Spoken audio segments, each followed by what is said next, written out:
स्नेहदा स्पन्दन स्नेहदा स्पन्दन।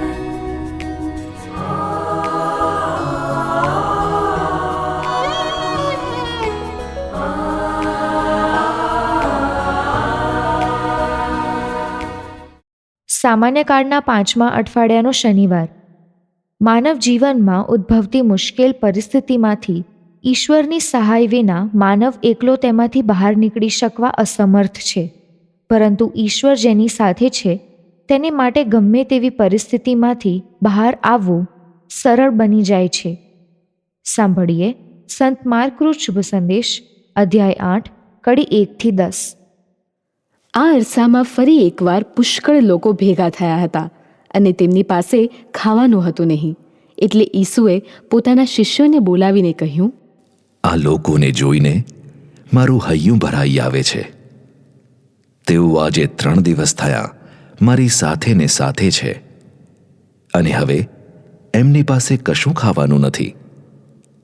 હું એ લોકોને જો ભૂખ્યા ઘેર મોકલી દઉં તો તેઓ રસ્તામાં લોથ થઈ જશે.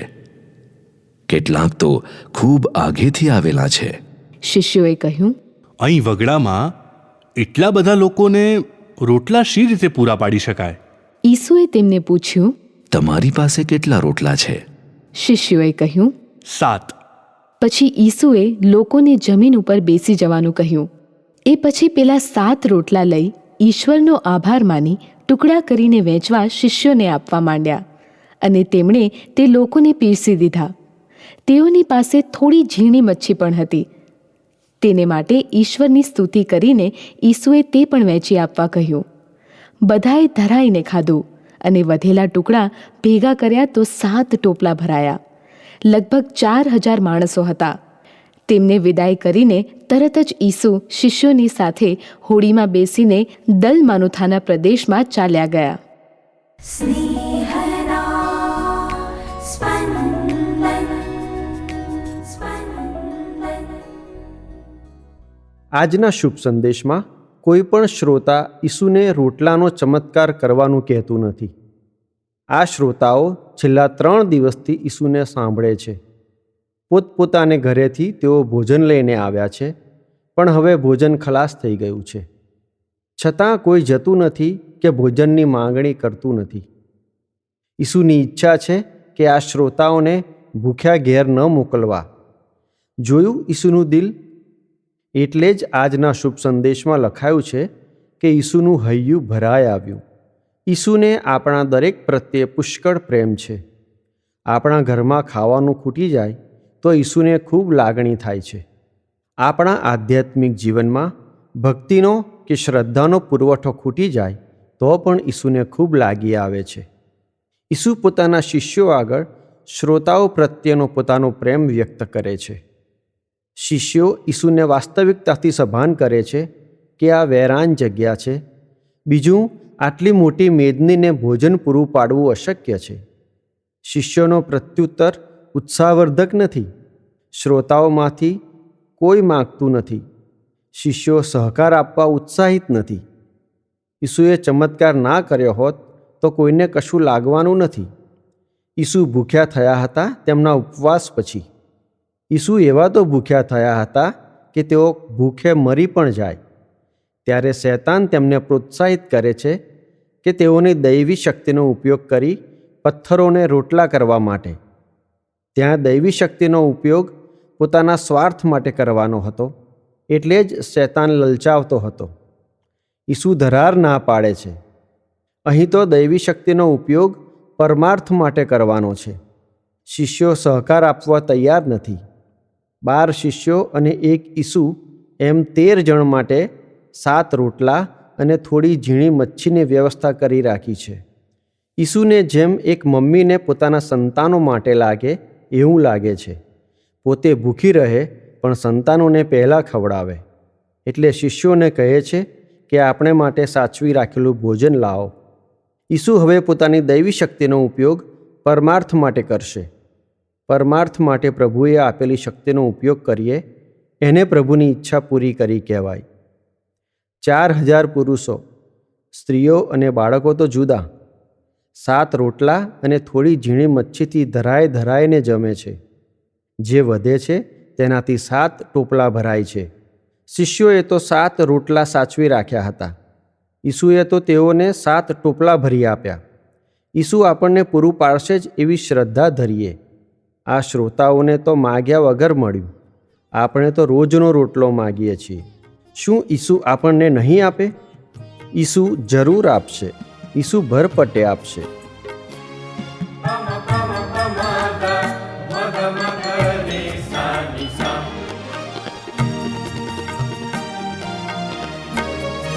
પ્રભુ છે ભલાઈનો ભંડાર. પ્રભુ છે ભલાઈનો ભંડાર. એનો માની લો આભાર. એનો માની લો આભાર. એની કરુણા પરંપાર. એની કરુણા પરંપાર. પ્રભુ છે ભલાઈનો ભંડાર. પ્રભુ છે ભલાઈનો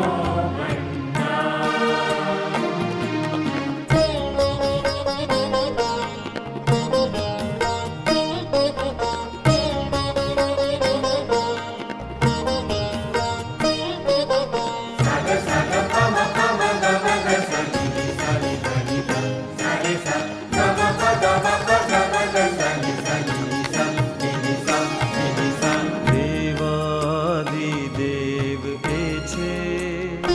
એનો માની લો આભાર. દેવાધિદેવ એ છે. એનો માની લો આભાર. સ્વામીઓનો સ્વામી એ છે. માની લો આભાર. સ્વામીઓનો સ્વામી એ છે. માની લો આભાર. એ જ એકલો મહાન એવા સર્જે ચમત્કાર. એ જ એકલો મહાન એવા સર્જે ચમત્કાર. પ્રભુ છે ભલાઈનો ભંડાર. પ્રભુ છે ભલાઈનો ભંડાર.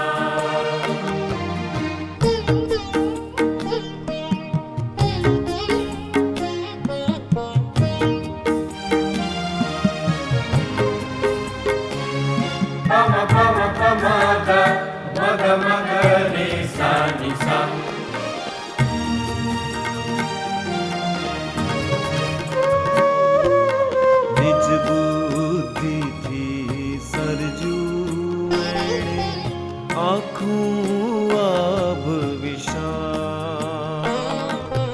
નિજ બુદ્ધિથી સર્જ્યું એણે આખું આભ વિશાળ. જલથી જલ પર એણે કીધો ધરતીનો વિસ્તાર. જલથી જલ પર એણે કીધો ધરતીનો વિસ્તાર. મોટા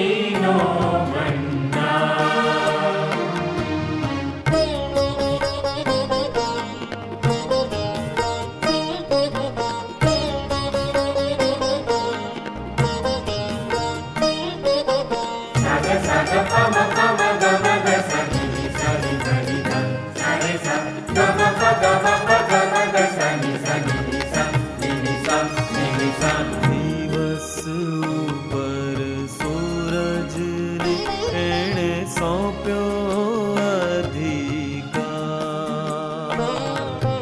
દિવસ ઉપર સૂરજને એણે સોંપ્યો અધિકાર રાત્રિ પર ચાંદ તારાને આપ્યો અધિકાર